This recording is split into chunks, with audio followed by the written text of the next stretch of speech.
But right now, joining us on the Boardwalk Honda Hotline to talk some about the NCAA Tournament, Scott Gleeson covers college basketball for USA Today, and he joins us now on the Boardwalk Honda Hotline. Scott, how you doing on this Tuesday? Hey, I'm doing really well. How are you guys? Doing pretty good. So, initially, when the brackets came out, everyone kind of has an opinion and everyone has a perspective. And we kind of want to get, what were some of your initial reactions when you saw the brackets come out? Like, what were some of your initial thoughts about when everything was pieced together? Sure. I mean, the first thing I was scratching my head at is the fact that Duke and Michigan State are in the same region. It just didn't really make sense to me. I know a lot of times, like, the committee tries to, seed teams and put them in places that are convenient for them location-wise, because obviously they still have class, they still have all these things that, matter to them, so they want to have a convenient location. But when you really break it down, if you're Michigan State, you're in the same side of the bracket as Duke. I mean, this is one of the best teams we've seen in a long time in March Madnesses. And the fact that Michigan State has beaten Michigan 3 times this season, including the last one, the Big Ten tournament, and then Michigan gets to go play Gonzaga in the West region, just didn't really make sense to me. It doesn't seem fair to Michigan State at all. So that was the first thing that jumped out. The other thing to me is I really wanted to see UNC Greensboro go dancing, get into the tournament. And I think, the committee did a really good job in terms of putting double teams in. But here's what bothers me. You put in Belmont, and, you hear the opinion of, oh, well, at least they put in one mid-major. It's like, no, put in both. Why don't you put in UNC Greensboro if you're going to put in Belmont? Because when you look at UNC Greensboro's resume, the only games they lost were against quadrant 1 opponents, top 30 type teams. So what more can you really ask for when you're talking about a mid-major that's done everything they can on their profile? Do you think it was fair for the tournament to make 3 of the 4 1 seeds all from the same conference? It's interesting, right? Because, to me, the ACC as a whole, not necessarily at the top, is just not as good as it has been in years. But at the same time, I think, when you look at all the non-conference things that Virginia, North Carolina, and Duke did, they had the profiles, they had the resumes.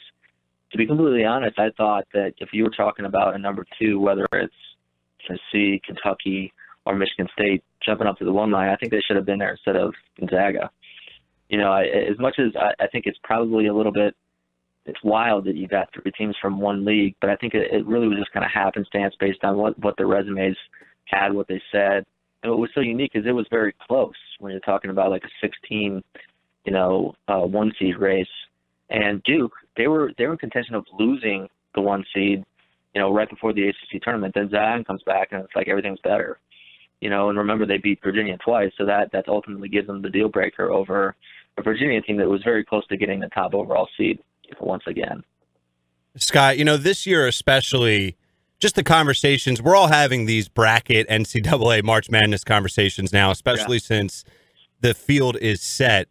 But I'm getting more of this than any other year. I'm getting this from people I talk to. It's going to be the chalk. It's going to be the 1s and maybe a couple 2s. It's that type of year with the Virginias, Gonzaga, Duke, North Carolina, Tennessee, and so on. But I just can't buy into that. We all know how this is going to play out. We all know there's going to be a crazy upset. If not this weekend, then definitely next weekend. So I want your thoughts on when that upset is going to come, and if you have to ride a team or 2 that's a number 3 or a number 4 seed, or even lower, who is it? Yeah, I hear what you're saying about, the whole idea of it being like all chalk this year, and that is frustrating because ultimately you want some excitement in it. And if you're just having a bunch of 1 or 2 seeds, it's pretty boring, right? So we know it's going to happen every year, an upset, whether we're talking about mid-majors turning into Cinderellas where they at least get to the Sweet 16, because to me, a Cinderella has to win 1 or 2 games. They got to win at least 2 probably, kind of fall into that sphere. So the team I'm looking at right now is the team that plays tonight, and that's Belmont. You're talking about an upset. They really have, I think, a lot of the same characteristics and ingredients that Loyola Chicago had last year. Remember, that was a team that no one really saw coming as an 11 seed. Belmont has the second best offense in the whole country. They play really well together. They're very unselfish. They lead the nation in assists. And when you're looking for a team that can really kind of give the Sweet 16, just unexpectedly or, as being a double-digit seed, Belmont impresses me because what they have, I think, is just a lot of giant killer type tactics where they shoot the 3 really well. again, they play so well together. They have that cohesiveness and that chemistry. And you can say all you want about defense wins championships. When you're in the NCAA tournament, it's a single elimination. Virginia was the best defensive team in the whole country last year. They lost to UMBC. So Right. the team gets hot, and someone can play offense. That's what you need to see. And so Belmont, to me, strikes me as being that Cinderella-type team. You know, another team that I've been looking at from a mid-major perspective recently here is New Mexico State. This is a really good team to me, and when I first looked at it, I said, oh, that's a terrible draw, because they're facing an Auburn team that just won the SEC tournament. So you say, oh, there's no way they're going to win that one.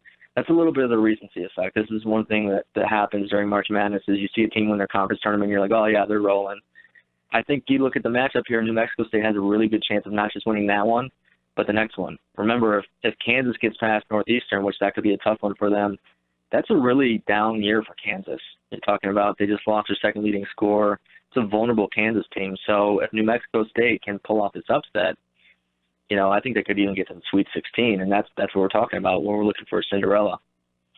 Scott, how much does experience matter in this tournament? Because I don't know which side, if I have to pick a side, like which side I fall on, because sometimes when I hear other people talk about experience, I kind of shake my head. Like at the end of the day, it's some of the things that you said. You got to knock down shots. Obviously, you got to be a little bit deep and play some defense. But if you're knocking down shots in this tournament, Sure.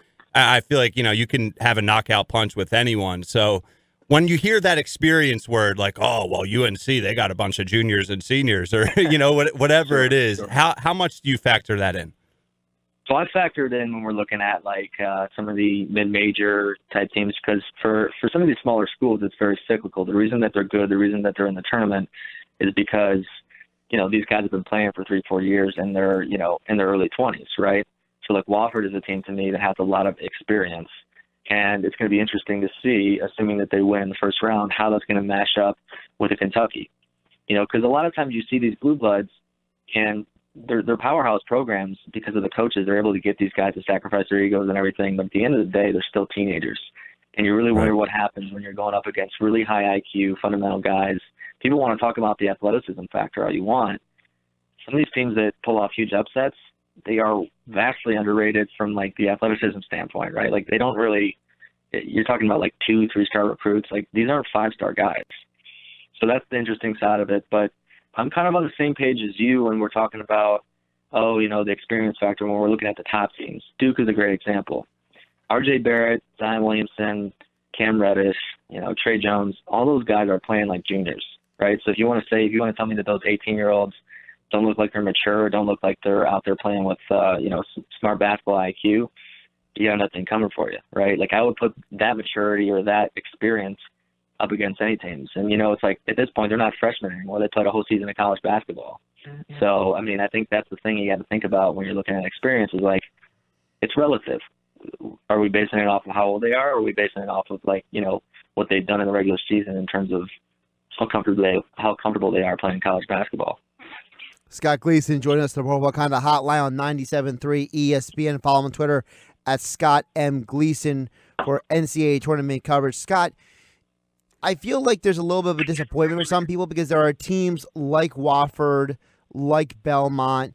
You know, even if you want to throw in there, you know, maybe even, you know, a team like Houston, who people may have originally thought, oh, they can make a deep run, and then you see who's in their way before they could even get to the Sweet 16. I think some people feel like, man, some of these great matchups are maybe a little too early in the tournament and not as later. Do you feel the same way? Yeah, I mean, it's interesting to me because when you're looking at like 3 seeds, you know, I look at LSU and Purdue.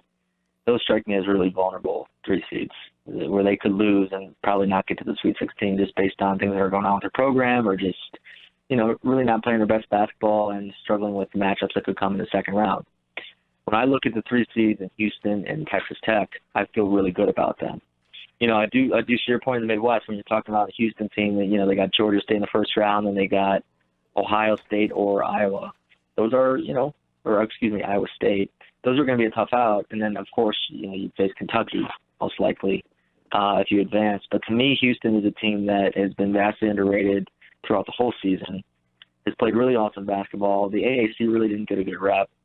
So to me, I mean, I feel like Houston really has a good chance to do some things in this tournament, and I wouldn't consider it a surprise. I think other people might. And then Texas Tech, to me, I have them in my Final Four, right? Because that West, I think, is pretty weak. And I tossed and turned about whether I was going to put Florida State or Texas Tech. And I'll tell you what, I didn't put Florida State in there because I didn't want to have some of the ACC teams in my Final Four, right? But Texas Tech, to me, I think the fact that everyone was pointing out, well, the Big 12 wasn't as good at the top as it usually is, they're a damn good team. And I would really take Texas Tech in terms of their path to get to the Final Four over some of these other teams where they got to go through some really tough blue blood programs. Speaking of teams that had a tough test, Murray State going against Marquette in that first round. If they can get past John Morant and Murray State can get past Marquette, how deep do you think they can make a run? Well, I just mentioned how I'm sort of in love with Florida State. So when I saw the bracket, you always have this happen where you're kind of like, oh, this team's going to go to the Sweet 16 or Elite Eight. And then you see their matchup and you're like, well, not anymore. And that's kind of how I feel a little bit about Murray State or Marquette. They both have just elite level scores when you're talking about Marcus Howard at Marquette, John Morant at Murray State. I'd love to see John Morant get this team to the Sweet 16 or Elite Eight. If they can get past Florida State, heck, I like them being Gonzaga or pulling off an upset there. But to me, that's just a really tough draw when you're looking at a team that's just playing awesome basketball. I mean, Florida State just kind of transformed into a Final Four contender over the course of the last month. The only teams that they've lost to are North Carolina and Duke, and we know all about them. So to me, I think, the way that they played against knocking off Virginia in the ACC tournament, that was kind of all I needed to see in terms of knowing what their stock is. Scott, before we let you go, one final question. If you had to pick a team not named Duke that you think has the best odds or best chance of winning it all, maybe you have two teams, who are those teams and why? So I'm in the middle of writing a story right now on Virginia. And remember, this is to me, it's just an interesting storyline. They lose to a 16 seed, UMBC, last year. They're back as a number 1 seed. And they're really like the contrarian pick here. Like, you don't really want to pick Virginia because they're boring. You think they could kind of stumble again like they did last year. I could really see Virginia winning the whole thing. I feel like they're good enough to get to the Final Four. I think they can get out of the South. And I think they have this motivation factor. Everyone looks at X's and O's. This team is highly motivated and hungry based on what happened last year. You look at the teams like the mid-majors, the Cinderellas that do so well, it's because they feel like they've got everything in the world to prove. What do you think Virginia has to prove? They just set history for being, the worst upset in tournament history. They've got a ton to prove. And I think that motivation factor, that psyche factor is going to really kick in. So I'm looking at Virginia to really kind of play spoiler here. Duke, to me, I think that they've got probably one of the hardest paths to get to the Final Four just based on Michigan State being there. So Michigan State's another team that you kind of look at and you could say, oh, well, you know what? That's not Duke, but they've got what it takes. Duke shoots bad from the three and they can lose, right? Like the two teams that, I think beat them in a really interesting fashion was Syracuse and Gonzaga. They played zone. And Duke's a terrible three-point shooting team. That's just the stats, right? And I think that's the way to beat them is you make them shoot from the outside, you slow down the tempo, you get it in your favor that way. Well, we can read that article when you post it on Twitter at Scott M. Gleeson, writes for USA Today covering the NCAA Tournament. Scott, appreciate your time on the Tuesday and enjoy the first 4 games here.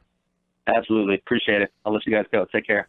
Thanks, man. Sports Bash Show on 97.3 ESPN. Josh Hennig along with Ryan Rothstein live in the Matt Black Kia Studio. Thanks again to Scott Gleeson. Follow him on Twitter. A great follow covering college basketball at Scott M. Gleeson.